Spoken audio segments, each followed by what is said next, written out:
Hello and welcome to this really quick guide when it comes to your camera settings, UI settings, and just briefly a couple of tips that will help you learn the game a lot better, okay? And so let's begin with defining the word optimal because I'm going to be using this word a couple of times. I'm not going to go off the definitions, like the literal definition. I just want you to be on the same page as me, okay? So optimal will be defined through two different things. One factor as to whether or not something is optimal is like literal objective facts in the world. Okay, so for example, something like proximity, one thing is 5 inches away versus one thing is 1 inch away, and if the goal is to hit the target faster or press that button faster, the 1 inch away will be technically faster, right? So that's an objective fact. The other one will be comfortability, whether or not you're comfortable with something physically or mentally and emotionally, I suppose. So for example, if you're morally against using the J button as a bind, then don't do it, you know what I mean? So anything I recommend here, I want you to keep in mind those two things because ultimately I might make a recommendation that doesn't work for you because again, something like you're left-handed or something. I'm just going to make the default assumption that most people here are right-handed, which means that your left hand will be in charge of the keyboard.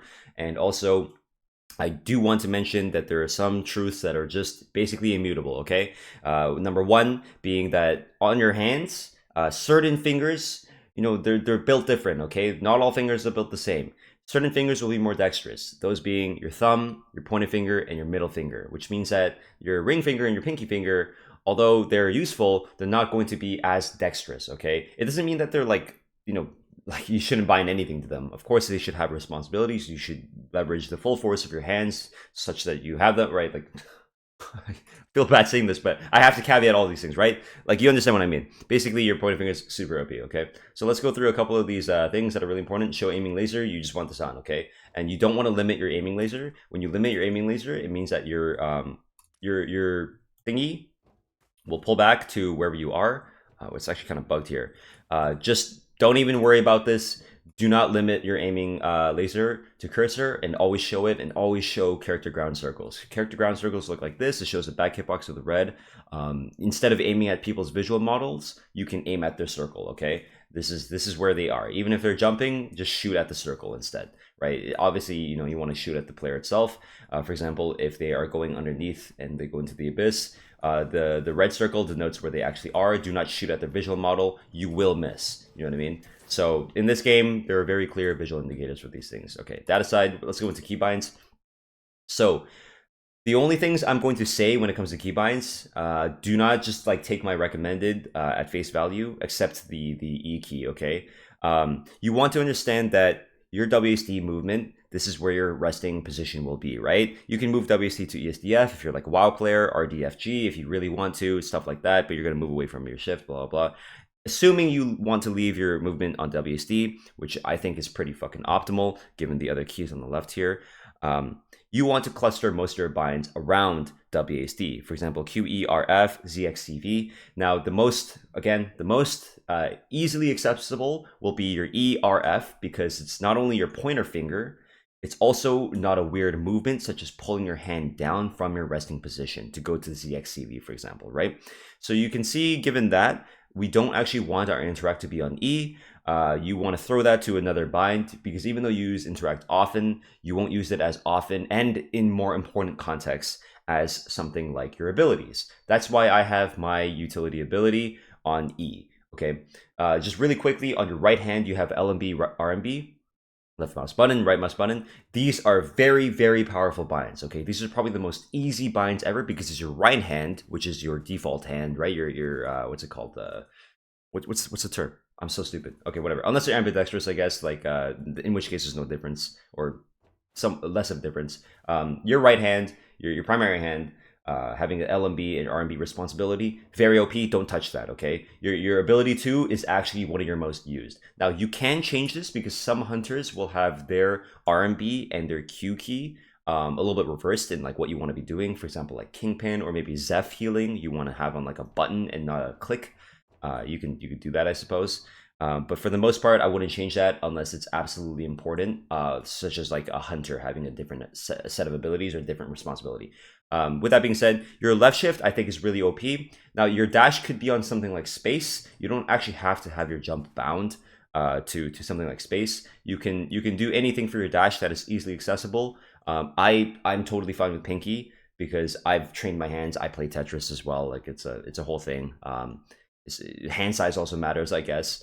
But these things just follow the general principles of close in proximity and something you're comfortable with. Now, if you're comfortable with pressing the O key or P key or whatever, I would recommend learning something else, okay? Because you're just moving way too far down the keyboard to get to your binds. Don't do that. Okay, now there's also something really important that you have to understand, which is when you're moving, there's sometimes you want to be moving and using an ability at the same time. You have to be really good at moving your fingers to accommodate the fact that the normal finger that you would use for an ability is already taken. For example, if I'm moving to the right with D and I want to go press my E key, I have to actually shift my middle finger over. This is why in the future, I'll talk about how mouse binds are just super fucking good. Your thumb can be responsible for technically a lot of binds, actually, up to like 6, 7. It depends on the mouse that you have, right? But you do want to offload as much as possible, such that both hands have equal responsibility. Well, actually, that's not the goal. The goal is to make it so that in case you have conflicts in binds, you can resolve them, right? For example, I want to be able to move to the right and use my E key. Okay, I just hit my thumb on my right hand, right? And there are cases where maybe I want to use 2 abilities at once or in tandem with one another, one after the other, right? Casting. You can see how when your dash is on anything like your ring finger, pointing finger, blah, blah, blah, you can't move and dash at the same time. That's why I think the pinky is pretty fucking good there, right? So you can resolve these binds or these conflicts in any way that you choose. If I went through every single case, this video would be an hour long, okay? So just keep this in general, keep this in mind in general. Don't bother me with, is this bind good, is this bind good, right? Like, I just follow the principles, okay? Everything else, you don't really have to worry. Actually, you know what? No, you do have to worry. Powers are exceptionally important. Now, the issue with this game is it's so in-depth that you're going to find a lot of cases where you want to do certain things, like use powers, but you might not find the right time to, because it would just like mess with your brain. Now, I use my powers on Q and C. They're default bound to F and G. I think F is totally fine for a power bind. If you do anything in this game, I would recommend, if you do anything with powers in this game, I would recommend getting 1 passive power and 1 active power. Just play with 1 active and just have it on your most important bind. My most important power bind is my Q key, right? If I have to use 2 actives, yes, I will use Q and C, like blink and grapple. I'm still getting, a little comfortable with that, but it's still tough for someone like me, right? So for you, I would just recommend a really comfy bind and use it as like, I don't know, like an air blast, push someone away. Don't go with super overly complicated ones. But 100%, if you take anything away from this when it comes to powers, is please try to use them. You have to try to use them. It makes you such a better player. Like, it actually just makes you so fucking OP if you know how to use powers versus a player that doesn't know how to use powers, okay? It's just, you're just going to be way worse if you don't use powers in this game. It's ridiculous OP. Now, the intro key, I put it on F. I wouldn't recommend this. Just put it on anything else. F is a really OP bind. I should be using for powers, but, I'm a little bit lazy right now. I should probably put in C. Don't follow me. Again, I'm not the best example. Jump and glide, I would space these out. Funny enough. Do not have glide on the same thing. Wait, did I say this already? Did I talk about this already? I might have talked about this already. If I didn't, sorry. I'm just trying to speed this out so I can go play some Supervive. Change these, separate them, okay? Pretty sure I talked about them already. All right, let's go into camera settings. You just want to click fully dynamic, okay? There's not much to talk about here. I don't want to explain everything, but basically, if there's anything that you want to take away, it's pan distance has to be 100%. Okay, I understand that motion sickness is a thing. If you're not comfortable with it, then don't do it. That's totally fine. But pan distance just makes it so that you can see further, okay? Dead zone affects how close your cursor will be from your character versus like when it'll start moving. So if I have like a really high dead zone, it means I have to go further away from my character. If I have a low dead zone, I only have to move a little bit from my character before it starts moving my camera, okay?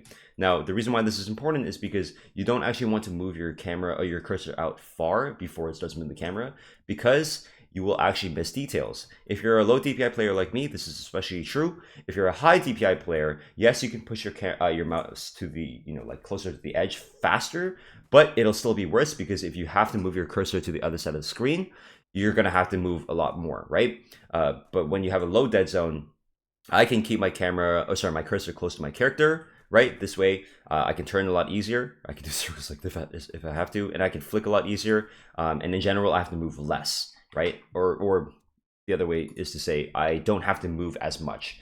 Max zone just affects where the edge of the screen is basically. If you put it at 1, you when you push your cursor to the edge of the screen, it'll move all the way, right? It'll pan all the way. But if you have your max zone at 0.9, for example, I will get my max pan distance a lot earlier. Okay, so you can have it like, you can honestly have it like pretty low, so that when you pan, right, it'll go to your max really quickly. In fact, I might even try this. I might even recommend this.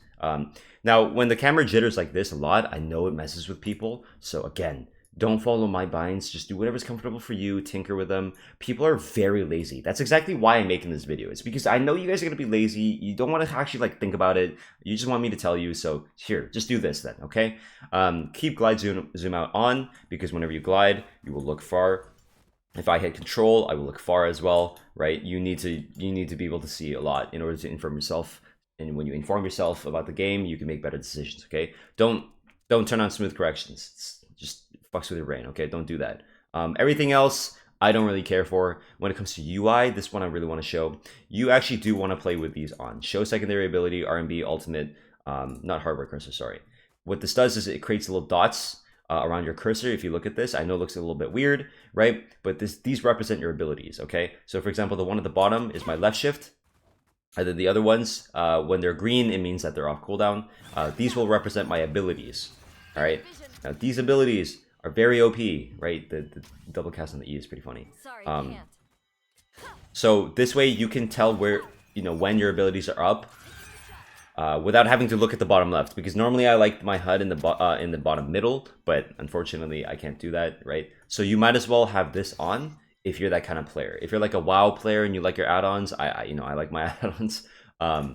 This is probably really comfortable for you, because that way, again, you don't have to move your eyes down there. You can kind of focus on what's in front of you, or just look at the cursor. I'd absolutely recommend these to be on.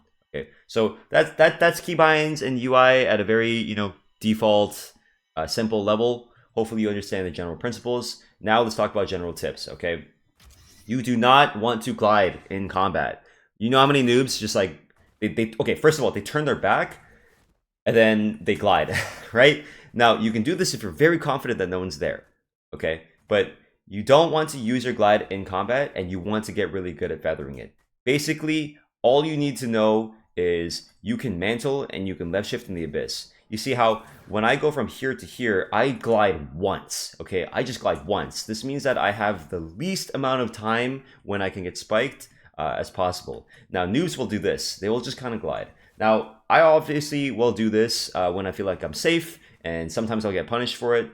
For example, if I'm in a part of a map where I know no one is and I UAV'd, I will glide, because glide technically moves you faster, right? But the thing is, you have to understand what you're actually using the glider for. You're not just using it when you're in the air to move fast, right? You want to be using it with dashes. You want to be using it to gain height, right? You want to be using it to, let's say, combo with movement in general. I repeated myself. So for example, anytime you use any dash, make sure you're gliding at the end of it. I will teach this right now, okay? So if I go to the center of this platform and I go to the left here, if I just dash normally on the ground, I will go to here, okay? And if I jump and dash, I will go to here. Now, if I jump and dash and glide, okay, at the optimal moment, which is basically at the fastest moment, right, even for like a second, I will go way further. Now, you can obviously hold your glider out like this, right? And then you'll just go fast and you'll carry the momentum. But basically, on any hunter that has like a dash that moves like along the ground or anything that isn't just like an instant teleport like Void, or like a constant movement like Jewel, gliding with your dash will simply make you go further, okay? I don't know how better to explain this. I can make a whole video on this, but pulling your glider at the perfect time, and the perfect time will depend on the dash. That's why I'm not giving you like the exact like number, I guess. This will make you go further, right? So understand how to use your glider properly. Don't use it as like a fucking, you know, like just hold it out sort of bind. use it for a good reason. Anytime you pull air glider, better be for a good reason. If I'm over abyss, I'm about to fall down, okay, that's probably a good reason to use that, right? Otherwise, I'm gonna mantle, I'm not gonna hold space, right? Or like if I need to like really get away and I see that no one's behind me, okay, I'm gonna do one of these, right? Do one of these, I should be totally fine. Okay, that's a quick tip right there. The other one would be, funnily enough, to play around left shifts. This game is entirely built around the left shifts when it comes to the action, okay? Because if you don't have your left shift, if you don't have your dash, right, your mobility ability, someone jumps on you, you're gonna get hit, okay? You could try to dodge just by moving like this. Absolutely, you got to get good at your dodging. But for the most part, when something comes at you like an ultimate, you got to be able to dash. Which means that if your dash is on cooldown, you have to play especially careful about people getting on you. This means that holding your defenses, right? Or like calling for your teammates to back up, or like getting around terrain, you know, basic principles. Play around your dash and play around their dash. If they use their dash and you know it's on cooldown, you just saw them do it, now you can go at them, right? Now you can go and like nuke on top of their head or something. Okay, that's tip number 2. Fucking play around dashes. I see people, you know, all the time. They just kind of throw their dash out there for fun, and then they get caught. Okay. Number 3. This is an interesting one. Okay, don't flame. Don't flame your teammates ever. The only person you should ever flame is yourself. Anytime you make a mistake, just immediately go to think, how did I die? Why did I die? What could I have done better? Okay, this is a big one. All right, and this kind of ties into information gathering. All right, you have to understand how to like analyze situations. So when you die, let's say someone jumps on you, it's because you left shifted or it's because you glided or something. But it might be something technical, like you missed your sticky and you probably should have waited to bait them in a little bit more, right? So when it comes to analyzing the game, tip number 4 will help you a lot, which is something I mentioned earlier. Use control more often. Specifically, use control with jumping, okay? You jump and hit control. This way you can look further out. All right, you can do this. That way, to put it simply, anytime you hit control, if you look at the movement speed in the bottom right there, I go from 460 to 184. If I were on the ground and I control like this, okay, I'm going to lose all that speed. I'm going to lose all the distance. However, if I were to jump and control, I still lose the movement speed for sure. But I carry some of the movement that I had earlier because I'm jumping. For example, if I were to hold D, jump, and let go of D, I still move, right? I'm still moving. I'm gonna take my hands off the keyboard. I'm still moving. There's velocity in the game, which means that I will carry some of the movement that I had earlier, especially if I tick my control so I don't lose a lot of my movement speed. I can jump, I can hit control, and I can sweep. You'll see me do this often where I jump, do quick sweep. The moment I see someone, the voice lines in the game will automatically say enemy detected, you know what I mean? That kind of shit, or like new team here, stuff like that. So whenever I'm like, whenever I have a free moment, I will gather information. This way, when I go and die, right, I can confidently say it's not because I didn't see them coming, right? I see people coming at me, especially if I'm gliding, right? Or sorry, if I'm over the abyss. If I go over the abyss, I'm going to pull my chute, drop it before ground level. I'm going to sweep, right? Sweep. I'm looking at the platform I'm going towards. Okay, if there's anyone there, I'm probably going to dash backwards, right? If I'm checking this, boom, go up in the air, check, right? I'm good now, right? Same thing. I'm going this way. Check. Glide.